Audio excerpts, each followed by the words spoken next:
Ladies and gentlemen, good day and welcome to the Prudent Corporate Advisory Service Q2FY26 earnings conference call hosted by Equirus Securities. As a reminder, all the participants' line will be in the listen-only mode and there will be an opportunity for you to ask questions after the presentation concludes.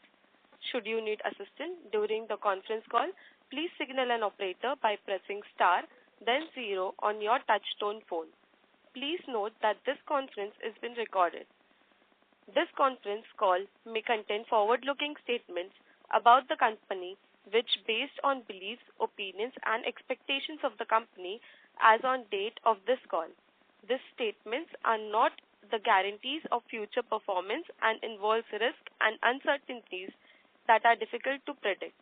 I now hand the conference over to Mr. Lalit Dio from Equirus Securities. Thank you and over to you, sir. Yeah, thank you, Anjali. Good morning, everyone, and thanks for joining the call. To give a brief update on the 2QFY26 results and address investor questions, we have with us from the management of Prudent Corporate Advisory Services Limited, Mr. Sanjay Shah, Chairman and Managing Director, Mr. Shirish Patel, CEO and Whole-Time Director, Mr. Chirag Shah, Non-Executive Director, Mr. Chirag Kothari, CFO, and Mr. Parth Parekh, Head Investor Relations. We would request the management to start with the opening comments, post which we can open the floor for Q&A. Thank you and over to you, sir. Thank you, dear. Thank you. Good morning, everyone. I extend a warm welcome to all of you joining us on Prudent's second quarter earnings call. Thank you for taking the time to be with us. I hope you have the investor presentation handy with you, which has been uploaded on the exchange yesterday. So please, when I'll start talking about and you will give the commentary, I'll refer the various slides. So let us begin with the slide 45. So this slide shows how our AUM has moved during the last quarter. So if you look at on this slide, on the left-hand side, it's a comparison of daily average AUM for first half of FY26 with our current AUM. During the first half, we earned revenue on a daily average AUM of about 1,15,600 crore, while our current AUM stands at about 1,27,000 crore when I'm talking to you. So that's an increase of about 11%, which gives us a strong momentum as we enter the second half of the current financial year. On the right-hand side, we have quarterly average AUM trend. The average AUM for the quarter, we close to 1,19,000 crore. This number excludes the Indus AUM, which was integrated in last week of September. We will start earning on that from October onwards. Our quarterly average AUM grew by 17% year-on-year and 8% quarter-on-quarter, reflecting steady business momentum. Now turn to slide 46. This slide shows the momentum in our equity AUM on a both year-on-year and quarter-on-quarter basis. Starting with the year, with a year-on-year view on the left, our equity AUM grew by 13.2% during Q2 FY26.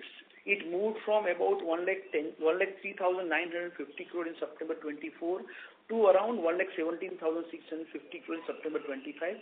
That's an increase of nearly 13,700 crore. This growth was driven primarily by strong net sales. Despite a negative mark-to-market impact, our retail investors continued their systemic investments with consistency. This highlights the resilience and confidence of Indian retail households. Another encouraging aspect we would like to highlight is our mark-to-market impact was negative by 1.4% compared to 6.2% decline in Nifty 500 in last 12 months. This reflects benefit of rupee cost averaging during the volatile but range-bound market, as well as an important role played by our distributor partners in fund selections and asset allocations. Coming to quarter-on-quarter view on the right-hand side, equity AUM grew by 3.3% during the quarter. This was driven by strong net sales of 3,600 crore and the addition of Indus AUM worth 2,050 crore. The key highlight here is that this was one of the strongest net equity sales quarter in the Prudent history. So now please turn to slide 47. So this slide highlights our SIP performance. As of September 2025, our monthly SIP book stood at 1,085 crore. We have added about 210 crore over last 12 months. This highlights the resilience and continued growth of our SIP franchise. Our market share has improved by 10 basis points from 3.4% in September 24 to 3.5% in September 25. We aim to reach around 1,200 crore in monthly SIP flow by March 2026. Now let us move to an important slide, which is slide number 49 of consolidated financials. So this slide 49 outlines our consolidated financials. On the mutual fund side, our quarterly average AUM grew by 8% sequentially, while mutual fund revenue increased by 9%. It's driven by stable yield and the benefit of an additional one day in this quarter. So as you remember, because of one day, our revenue has gone up by roughly about 3 crore, and that's the reason the revenue increased by 9% while the average AUM grew by 8%. The heartening aspect is that despite a range-bound market, our quarterly average AUM grew by 19.8% on a half-yearly basis. During the same period, mutual fund revenue increased by 18.4%. Marginal difference between AUM and revenue growth on a half-yearly basis is primarily due to impact of back book repricing, which has started happening from August of last year onwards. Now I'll try and touch base the important aspect of insurance front. So on the insurance front, our revenue grew by 11.5% sequentially, driven by strong traction in fresh premiums. Retail health fresh premium rose 33% year on year, with the book now at 162.5 crore. You may notice a sequential dip in the insurance yields. However, as highlighted by us in our March quarter call, we at Prudent recognize the insurance revenue only upon confirmation from the insurers. Consequently, around 3.5 crore revenue of earlier period was recognized by us in Q1 of FY26, leading to a temporary base effect. Adjusting for this, yield remains stable sequentially, and the current quarter's yield provides a more representative view of future trends without expected impact due to GST-related changes. So now let me touch upon the impact of GST in the insurance segment. To be very honest, clarity is still not fully emerging. A lot of discussions are happening with the insurance companies. So I'll just share what the situation was during the month of October. November is not over yet, and the discussions are still ongoing. If we split the insurance business into life and health, GST impact has been quite different in both segments. In life insurance, out of, let us say, 100 rupees of premium which we collect, almost 30 rupees of the business got impacted by GST. That means roughly 30% of my life business saw an 18% cut in revenue because of GST which has been transferred to us. On the other hand, in health insurance, situation is exactly reverse. For every 100 rupees of premium which we have collected, 70 rupees got impacted by GST, while remaining 30 was not affected. But again, this was the position in the month of October. Final picture, the actual revenue impact and how arrangement will finally settle, we will be able to tell you only at the end of this quarter, which is after October, November, December is over. However, I thought I'll try and address it is an important part, which is, I think, what is happening on the GST front. Now let me touch base another important point, which is regarding the revenue from non-financial product, and that also grew sequentially. However, on a year-on-year basis, decline was primarily due to the absence of liquid loan income in the current fiscal.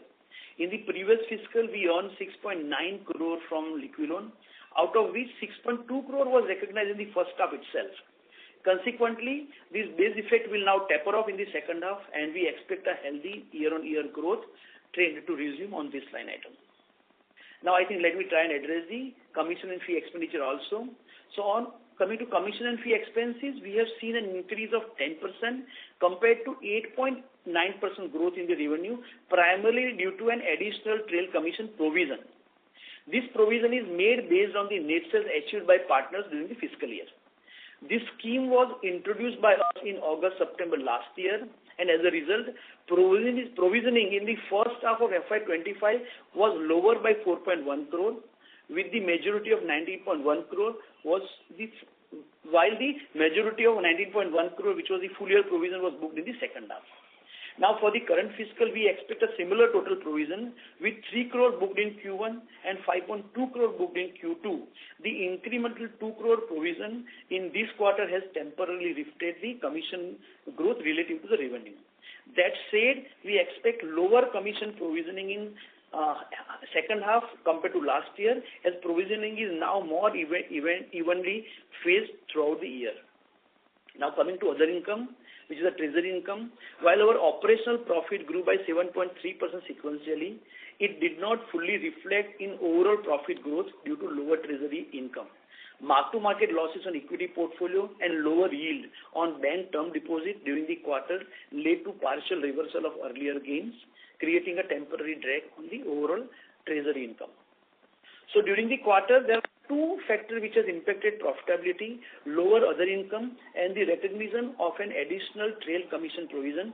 This both put together is amounting to 4.3 crore. If we adjust this, then our profit growth has been broadly in line with our revenue growth.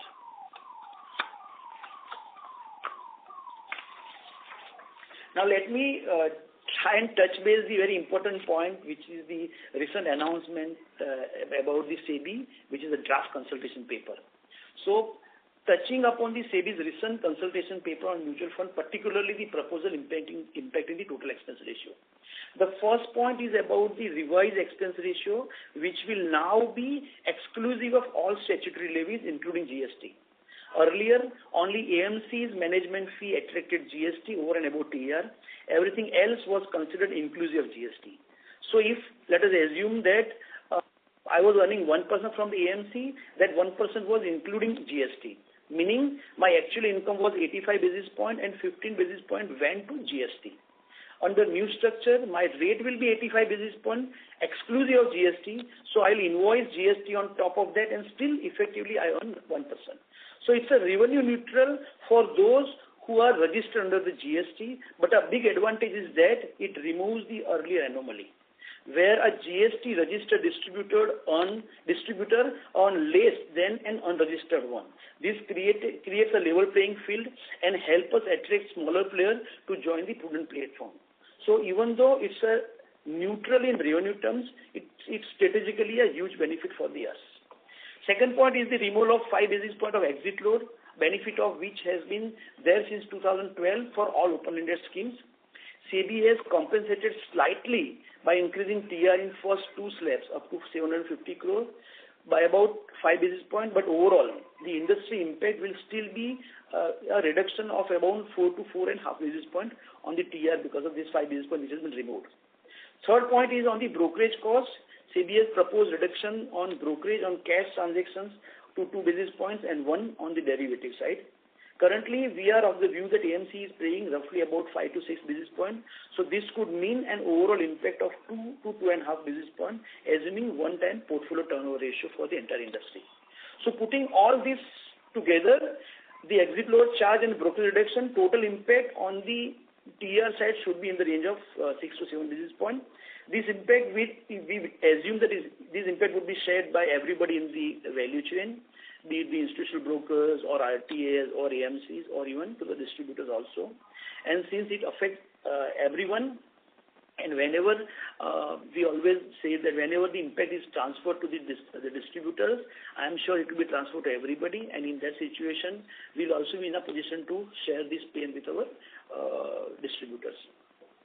But just a quick reminder, this is just a draft paper. SEBI has invited feedback till 17th of November, and there is a good chance that some relaxation may come either on the exit load side or on the brokerage. But whatever happens, I think it will probably it will dilute the impact only. That's why I thought I'll try and touch with this point to highlight what is changing, where the impact lies, and how it could actually turn out to be positive for the us. Now let me also talk about the ESOP plan which has been announced by us very recently.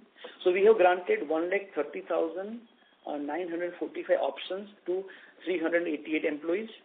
On the day of announcement, option value per share was approximately 542 as per CS certificate, which will be amortized over a period of next 12 months equally each quarter.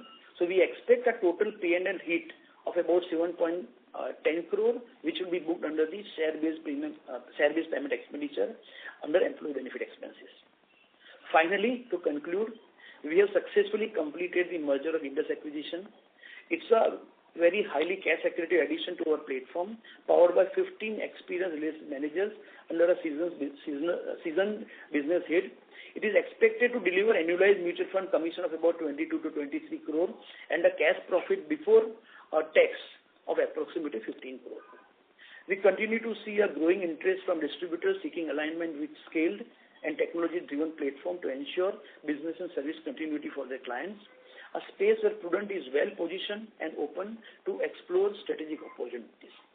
Our treasury corpus currently stands as 480 crore, provides a robust war chest to pursue select organic inorganic opportunities and that are strategically relevant and value creative to us.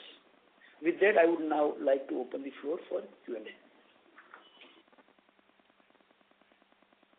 Thank you very much. We will now begin the question and answer session. Anyone who wishes to ask question may press star and 1 on their touchtone phone. If you wish to remove yourself from the question queue, you may press star and 2. Participants are requested to use handsets while asking a question. Ladies and gentlemen, we will wait for a moment while the question queue assembles.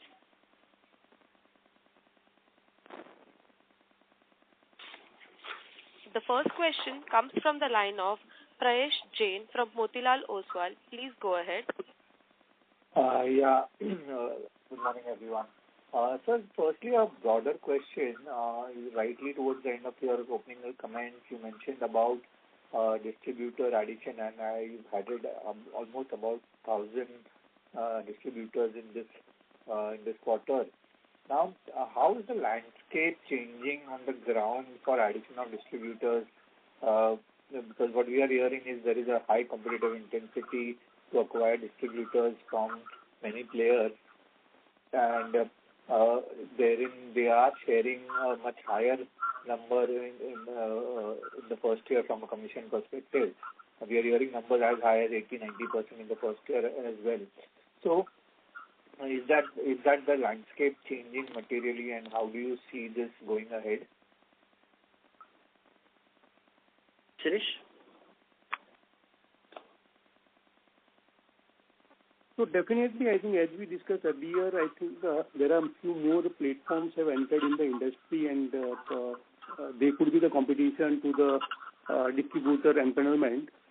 But on a positive side, I would say that more and more people working to get more distributors to the mutual fund industry. That is a positive thing.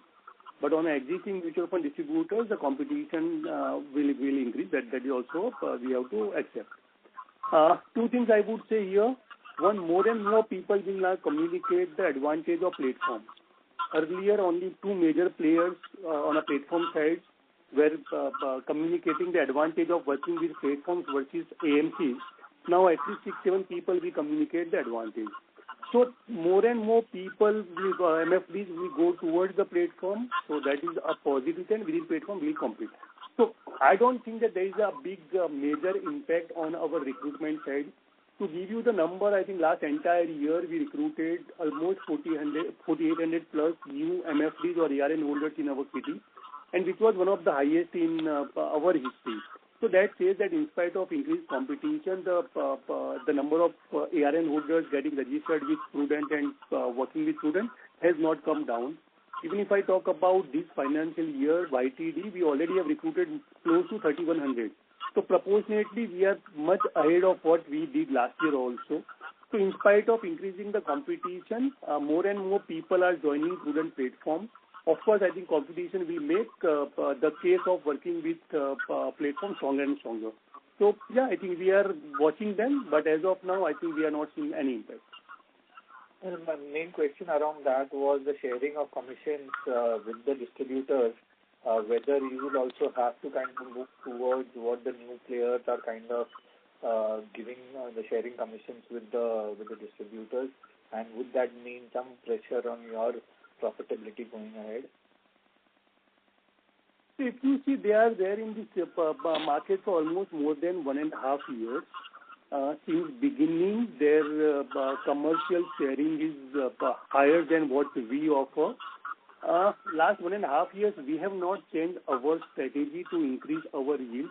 Of course, I think that might give the pressure on a few smaller distributors getting attracted with the higher commission. But as of now, because of the competition, we have not seen any impact on our yield currently. So that is it. As of now, we are not thinking of changing our strategy. And it is fair to assume that your sharing, which was slightly elevated, and you explained that there was some trade-related impact in this quarter, it will normalize to something like 60.5%, 60 to 60.5% from Q3 onwards. Yes, Sanjay, sharing, I think. Yes, sir. Yes. Yes, sir. No, I think sharing, you are talking about 60.5% is not the truth. I think we are sharing roughly about, our weighted average sharing is in the range of 67 to 68% in the indirect channel. And there is a direct channel also. So probably if you just look at the mutual fund piece only I am talking about, because we do not provide the segment revenue. The mutual fund side, our sharing is in the range of 65 to 67%. And that probably, and then if you go to a probably higher band, I think that is significantly higher. So probably Siri has said that we have not changed the strategy. However, I can also tell you that on the topper end, I don't think we are very, very competitive. Only problem might happen at the initial level of the entry level players. Otherwise, our sharing ratio probably will try to maintain the same, which is currently there. Got that. The second question is on the insurance side. Rightly you mentioned that the health insurance business is impacted more. But the communication from health insurance companies has been that the growth in the business, particularly in the month of October, whatever growth they have seen, will be more than enough to offset the impact of the commissions for the distributors. Is that a trend that you've also seen in the month of October, where the growth has been much stronger than what you would have seen in the first 6 months? So any color that would help us understand how the Q3 kind of will pan out for us. So definitely one thing is for sure that because of health insurance becoming cheaper, the more and more people will try to go for the health insurance. They will try to increase the coverage. That also will help to get the higher premium. If you look at my October number, definitely if I look at my premium growth over August and September, we can see the growth over August and September. But it's too early to communicate that month of October, the growth in the premium is just because of reduction in the GST or the deduction going out. Maybe that could be the pent-up demand, because many of the investors, many of the policyholders, many of the distributors would not have participated in the health insurance in the month of September waiting for the GST cut. So it's too early to communicate that the growth in the month of October is mainly because of GST cut only. I think 3-4 months down the line we'll be able to communicate that is there a genuine growth. But yes, October month we have seen the growth. Perfect. Last question is on the employee expenses. How much of ESOP costs were there in this quarter, and how should we think about ESOP costs for FY26 and FY27? So I think ESOP cost has not been part of result which has been announced. So I already said in the opening remark that ESOP cost, because I think ESOP valuation will be happening on every quarter. But however, the day when we announce the ESOP, I think the option premium price calculation karne se, I think the cost was roughly about 7.1 crore. And we are assuming that 7.1 crore is going to be the cost for next 12 months. Starting from current quarter, we'll amortize 7.1 divided by 4 every quarter. And now we'll, I think, make it a trend also that every October we'll announce the ESOP so that there should not be any, I think, the overlay of write-offs. So the 7.1 crore will be over a period of vesting period, or it's 1 year cost? So vesting period is after 12 months. Okay. Got that. It's a over period of next 12 months, yeah. Okay. Thank you so much, sir. Thank you. A reminder to all the participants that you may press star and 1 to ask a question. The next question comes from the line of Swarnabh Mukherjee from B&K Securities. Please go ahead. Hi, sir. Thank you for the opportunity.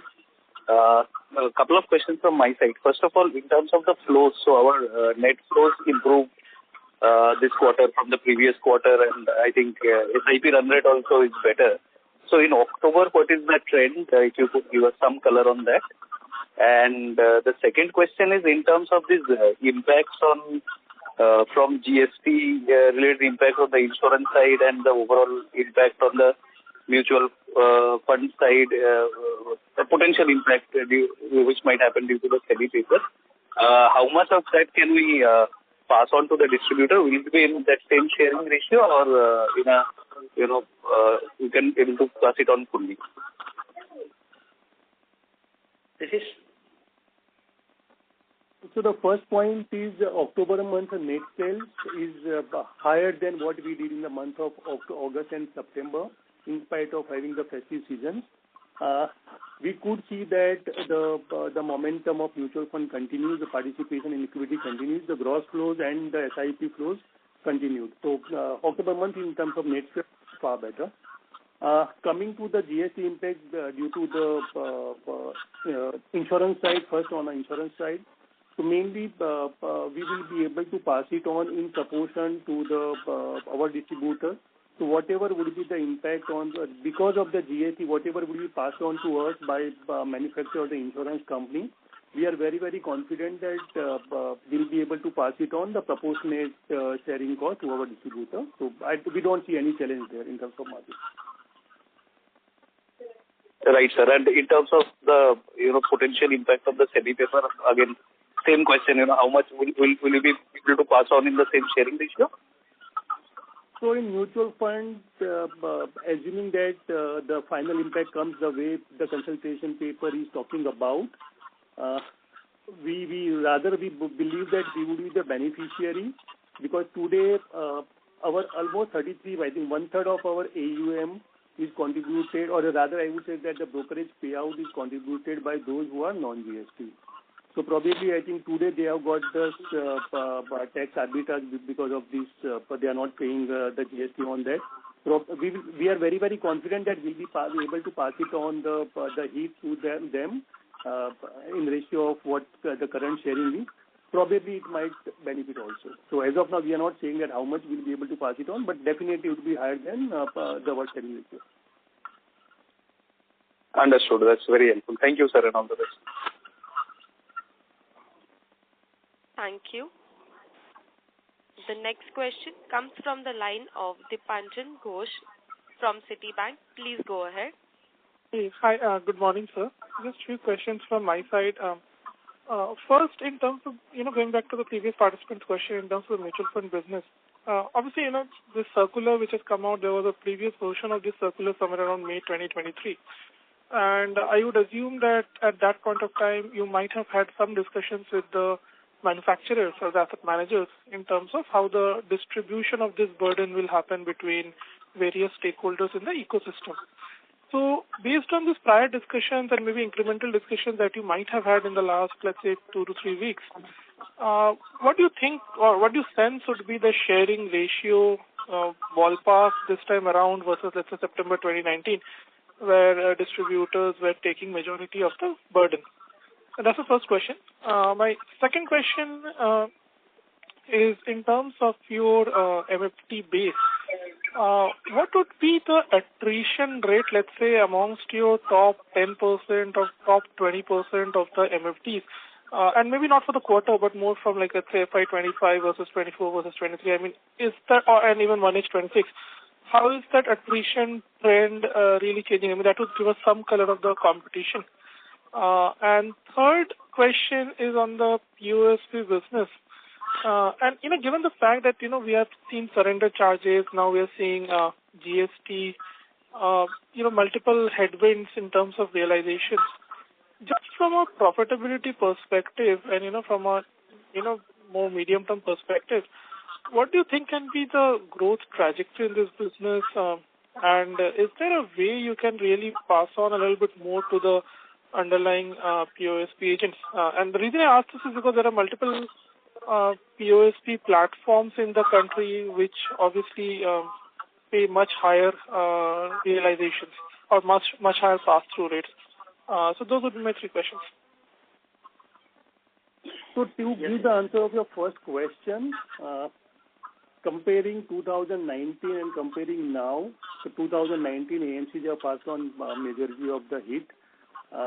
Currently, after the consultation paper, what kind of hit they will be able to pass it on, I think no AMC will currently communicate officially.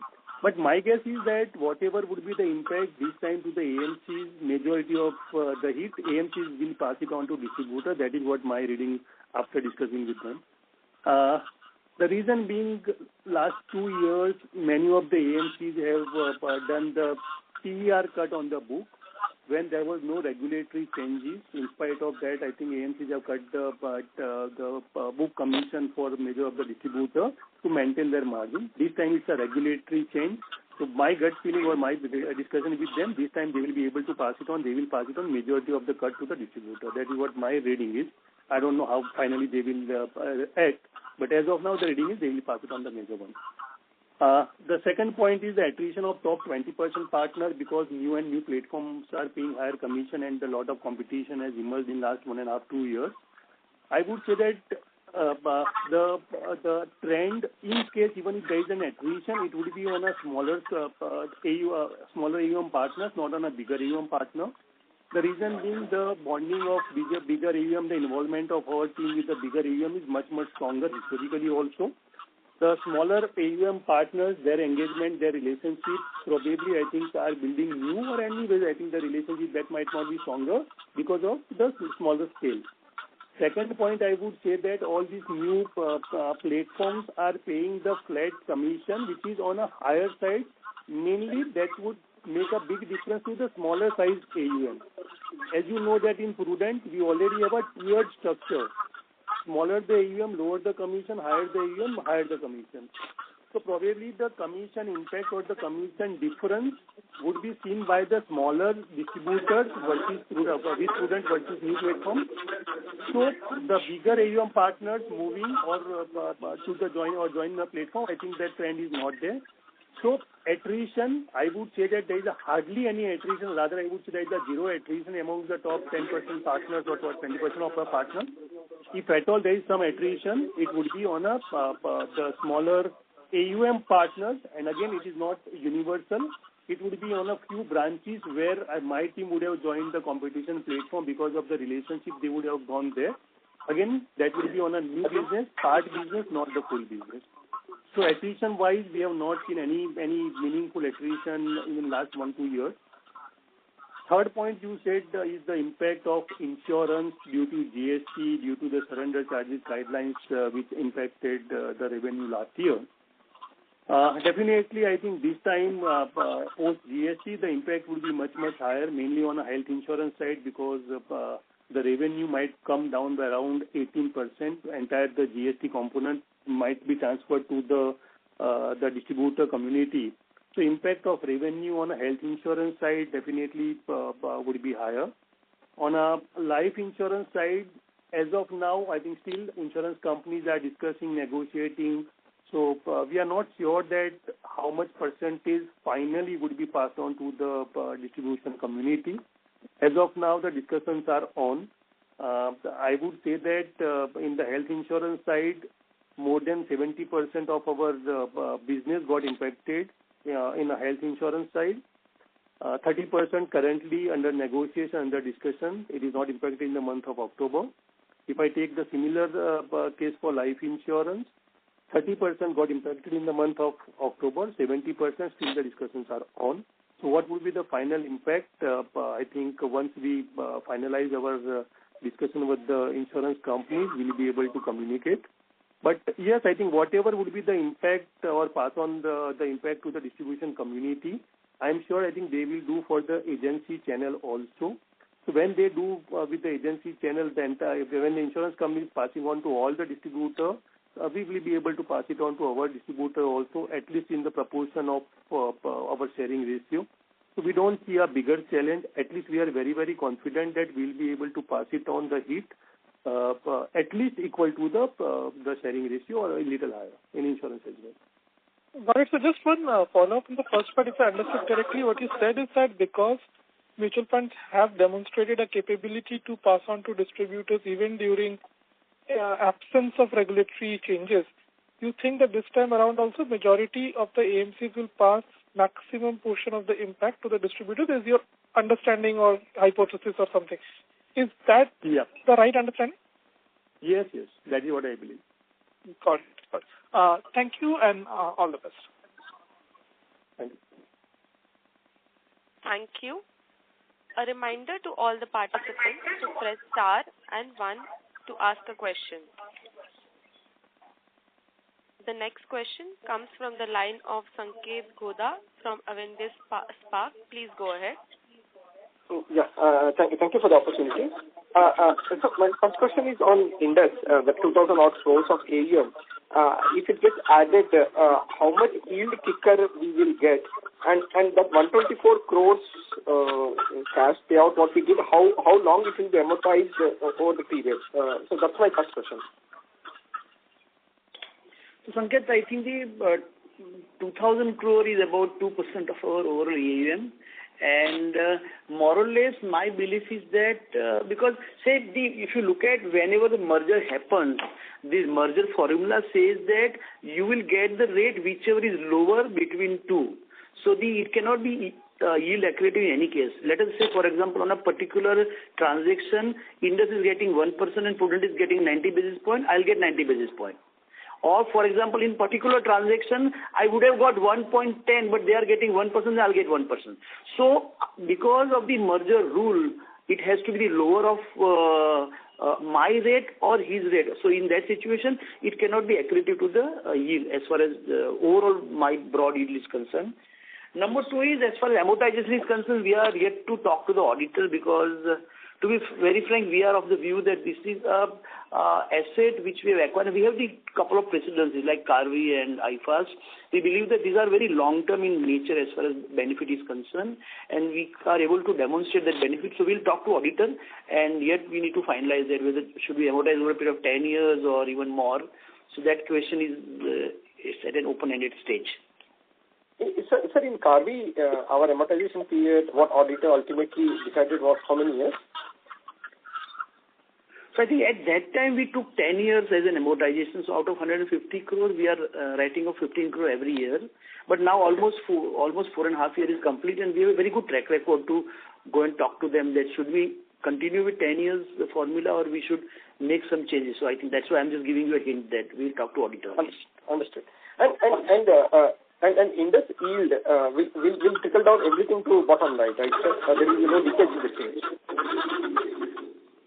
Yeah, so because it's a pure B2C business, so as I already told in the opening remark, we're expecting about 22 to 23 crore of top line, and I think the profit before tax, before amortization would be about 15 crore. So there is a cost of about 5-6 crore for running this business. Understood. Perfect, sir. And my second question is on your means if I look at the number of MFDs who have become insurance POS, that number is stagnating around 13,000 odd people. That number has not grown.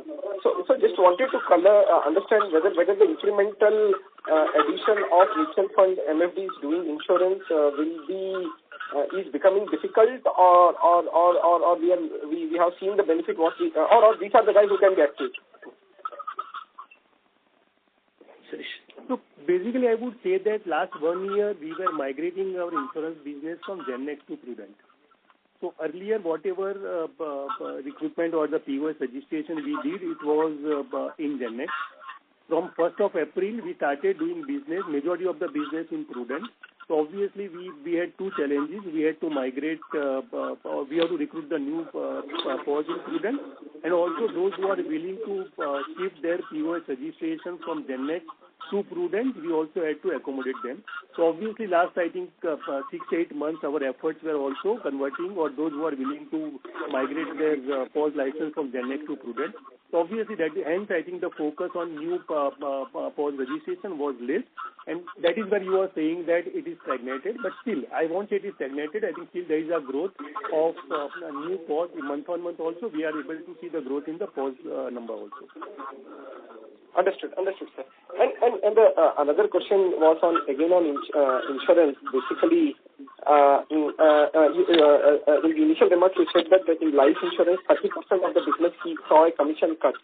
So when you say 30%, unlike 70% in case of health, any particular product where you have seen the highest pain, like protection or units or non-par, in a way?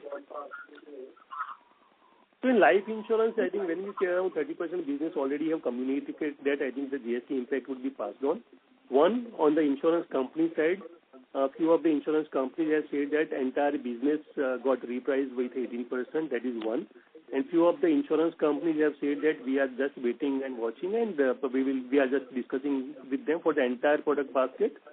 One or two insurance companies have passed it on a ULIP side. So just I think it's a mixed bag. So on the total side, I would say that around 30% business got impacted.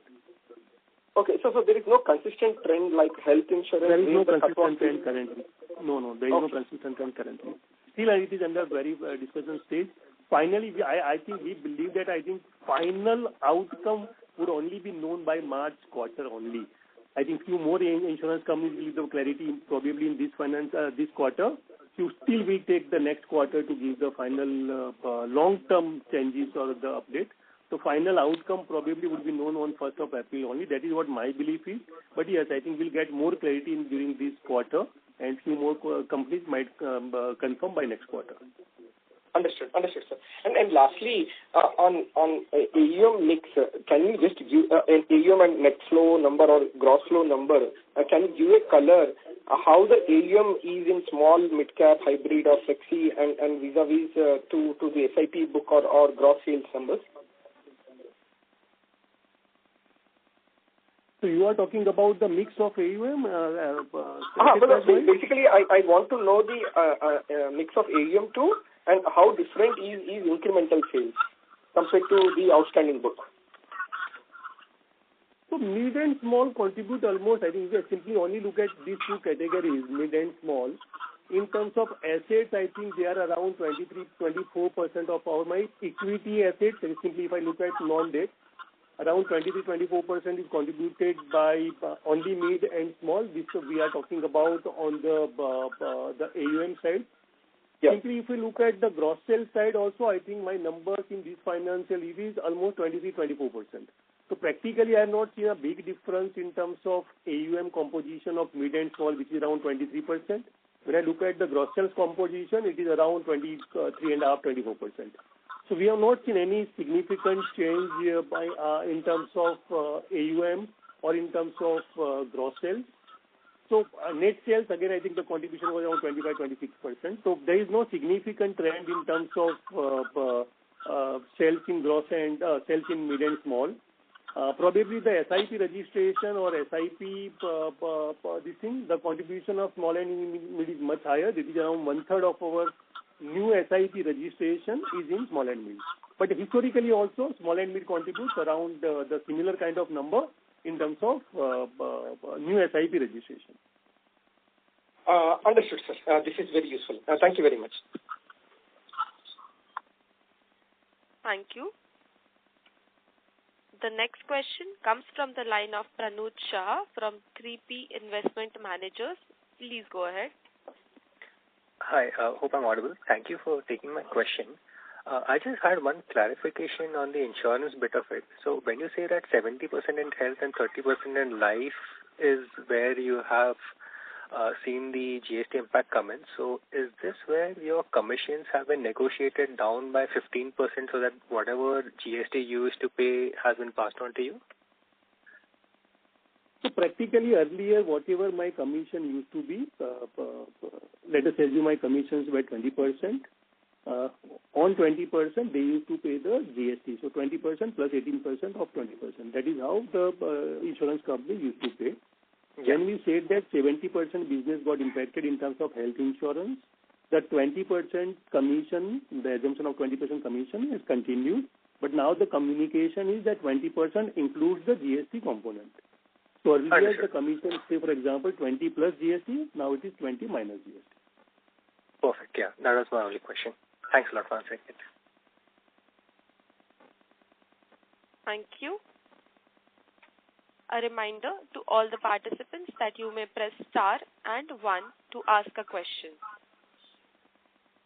The next question comes from the line of Lalitio from Equirus. Please go ahead. Yeah, hi sir. Just two questions. So firstly on this new product, with a new category which is SIF, so we have seen 2 launches in the last 2 months. So just wanted to understand what kind of an AUM did we participate in those two products, and whether we raised any amount, and what would be the yields and the sharing ratio if we have done this? So we are very, very bullish on this new category.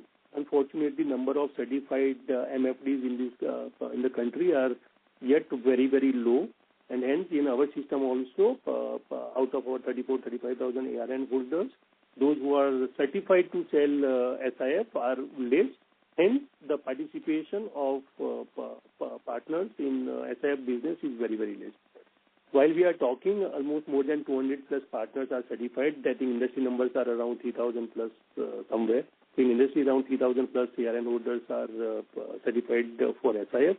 The same number for us is around 200 plus. We participated in SIF, but obviously we did not participate very, very actively or aggressively. Main reason was because since this was a new product, the technical integration was not ready by RTA.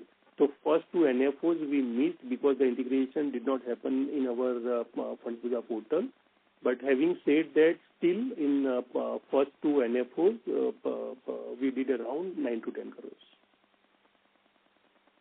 Awesome. And just on this back book repricing, so any other AMC where there are some active discussions on this back book repricing on the mutual fund side, or? So currently no AMCs right now talking, but as one or two AMCs have already communicated, specifically in Nippon, that they will revisit their TR sharing every quarter, every half year. If there is a big yield pressure, they might change on a back book side. As a process, only Nippon has communicated. Other AMCs, occasionally, when they feel the pressure, they will pass it on. But currently, there is no discussion with any AMC. Awesome. Thank you.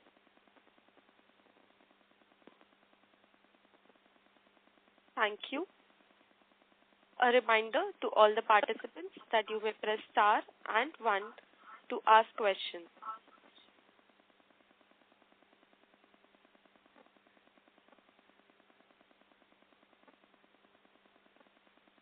As there are no further questions, I would like to hand the conference over to the management for closing comments. Thank you everyone for attending this call, and if there is any question which has not been addressed, or if you have any query, I think the management, including Parth, who handles our IR, is all the time available to you guys. Yeah, thank you. Thank you so much, sir. As on the behalf of Equirus Securities Private Limited, that concludes this conference call. Thank you for joining us, and you may now disconnect your lines.